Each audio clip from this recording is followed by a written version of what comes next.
नमस्कार. आपल्या सगळ्यांचे महाराष्ट्र सोशल न्यूज चॅनलमध्ये हार्दिक स्वागत. चला वळूया तर एका नवीन बातमीकडे. आजची बातमी. धुळे मनपा निवडणुकीत प्रभाग क्रमांक 16 मधून माजी सभापती बंटी खोपडे यांनी तयारी सुरू केली आहे. भाजपकडे उमेदवारीची मागणी करत तिकीट न मिळाल्यास अपक्ष लढणार असल्याचा निर्धार त्यांनी व्यक्त केला. पवननगर येथील बैठकीत नागरिकांनी त्यांना उत्स्फूर्त पाठिंबा दिला असून प्रभागातील लढत आता रंगतदार ठरणार आहे. आपल्या सगळ्यांना माहीत आहे 15 जानेवारी रोजी होऊ घातलेल्या महापालिका निवडणुकीत काय करायचं काय नाही करायचं. मी मागच्या पंचवार्षिकलाही बीजेपीच्या तिकिटावर उभा होतो.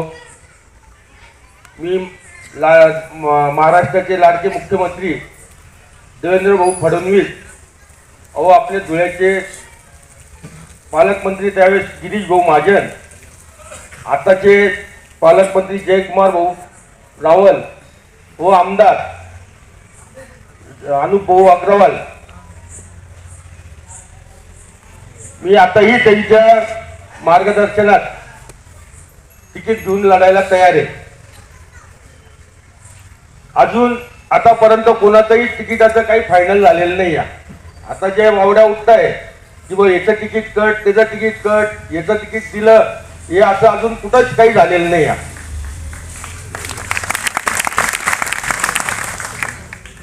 मी म्हणून तुमच्या समोर अजूनही सांगतो की मी ह्या नेत्यांच्या ह्याच्यात अजूनही निवडणूक लढायला तयार आहे. आणि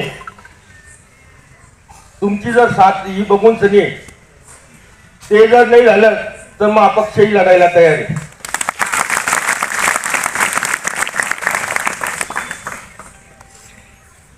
आता ते तुम्ही ठरवायचंय की मी कशावर लढलं पाहिजे. बातमी आवडल्यास चॅनलला लाईक व सबस्क्राईब करा व दररोज अशा नवनवीन बातम्या पाहण्यासाठी चॅनलला फॉलो करा. धन्यवाद.